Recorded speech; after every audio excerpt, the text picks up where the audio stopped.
अच्छा बेटा, आज हम पढ़ेंगे फ्रैक्शनल डिस्टिलेशन के बारे में।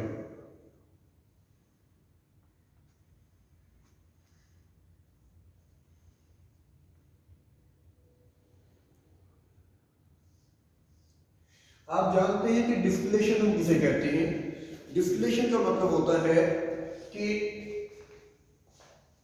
हमारे पास जो मिक्सचर है उसके कंपोनेंट्स को, लिक्विड मिक्सचर के कंपोनेंट्स को या सॉलिड मिक्सचर के कंपोनेंट्स को एक दूसरे से अलग अलग करना, एक दूसरे से जुदा करना। मिसाल के तौर पर हमारे पास वाटर और मेथनॉल का मिक्सचर है और हम इस मिक्सचर को एक दूसरे से अलग करना चाहते हैं, तो इसको अलग करने के लिए हम डिस्टिलेशन का इस्तेमाल कर सकते हैं। अब डिस्टिलेशन में इस मिक्सचर को अलग करने के लिए हम करते क्या है, डिस्टिलेशन में इस मिक्सचर को अलग करने के लिए हमें एक सिंपल प्रोसेस करना पड़ता है, that is called boiling. In boiling करके हम इस मिक्सचर को एक दूसरे से अलग अलग कर सकते हैं। अब बॉइलिंग करने से ये मिक्सचर कैसे अलग होगा, तो बेटा बहुत आसान है, सिंपल है। लेट्स से कि आप हमारे पास ये मिक्सचर मौजूद है, इसमें दो चीजें हैं, वाटर भी है और मेथनॉल भी है। अब जब इसे हीट करते हैं तो आप नोट करें कि वाटर का जो बॉइलिंग पॉइंट होता है दैट इज 100 डिग्री सेल्सियस, जबकि मेथनॉल का बॉइलिंग पॉइंट होता है 65 डिग्री सेल्सियस। तो आप ये देखेंगे कि मेथनॉल का चूंकि बॉइलिंग पॉइंट कम है लिहाजा उसके वेपर ज्यादा बनेंगे, और दूसरी तरफ वाटर का बॉइलिंग पॉइंट ज्यादा है लिहाजा उसके वेपर्स कम बनेंगे। सो आप ये समझे कि यहां से मेथनॉल वेपर्स फॉर्म में बाहर निकलेगी, उन वेपर्स को हम एक ट्यूब के जरिए से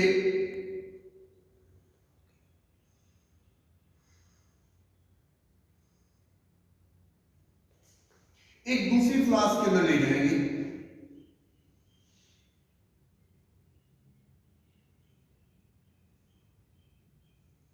इस तरह से रास्ते के अंदर हमने इन वेपर्स को ठंडा करने के लिए एक सिस्टम ऐड किया हुआ है जिसे हम सादा लफ्जों में रेफ्रिजरेशन सिस्टम भी कहते हैं। रेफ्रिजरेशन आपको पता है, रेफ्रिजरेटर ठंडा करने का काम करता है। इसमें एक साइड से वाटर इन होता है और दूसरी साइड से वाटर आउट। तो क्या होगा, ड्यूरिंग द प्रोसेस, कन्वेक्शन एक प्रोसेस है, शायद आप समझते हो, कन्वेक्शन हीट ट्रांसफर का एक प्रोसेस है जिसके जरिए से चूंकि पानी यहां से जा रहा है उसका टेम्परेचर कम है, आगे से वेपर्स आ रहे हैं उनका टेम्परेचर ज्यादा है, तो हीट फ्लो करेगी from vapour to the water, जिसकी वजह से वेपर्स की हीट कम हो जाएगी and they will be converted into the liquid state, और वो लिक्विड स्टेट में कन्वर्ट होकर यहां पे लिक्विड की फॉर्म के अंदर वो इकट्ठे हो जाएंगे।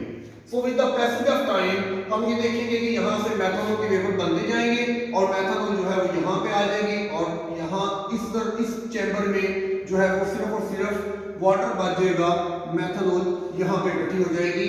The process is called distillation. अब फ्रैक्शनल डिस्टिलेशन क्या है बेटा, ये जो प्रोसेस हम पढ़ रहे हैं इस प्रोसेस में जिन कंपोनेंट्स को हमने सेपरेट किया है उनके बॉइलिंग पॉइंट्स के दरमियान एक कंसिडरेबल डिफरेंस मौजूद है।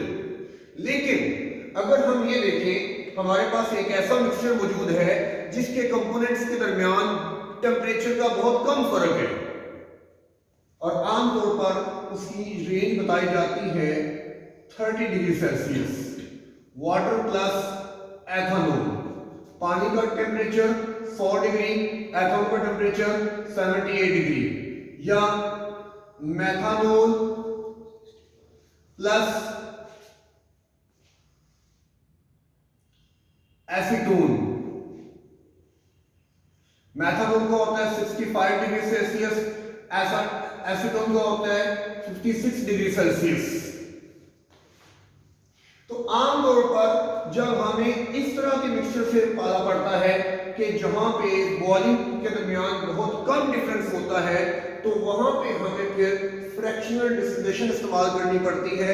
और फ्रैक्शनल डिस्टिलेशन में होता ये है बेसिकली इसके अंदर क्योंकि दोनों का वॉल्यूम पॉइंट करीब करीब होता है, लिहाजा किसी एक के वेपर अलग नहीं होते बल्कि दोनों कंपोनेंट्स के वेपर्स जो है वो यहां से इधर शामिल हो जाते हैं।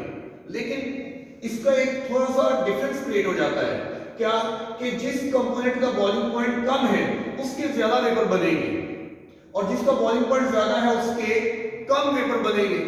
अच्छा, तो अब आप ये गौर करें कि एक दफा जब आपने इसको वेपराइज करवाया है, यहां से जो वेपर बन के आए हैं इधर, उसके अंदर जो कम वॉल्यूम पॉइंट वाला लिक्विड है वो ज्यादा हो गया और ज्यादा वॉल्यूम पॉइंट वाला लिक्विड जो है वो कम हो गया।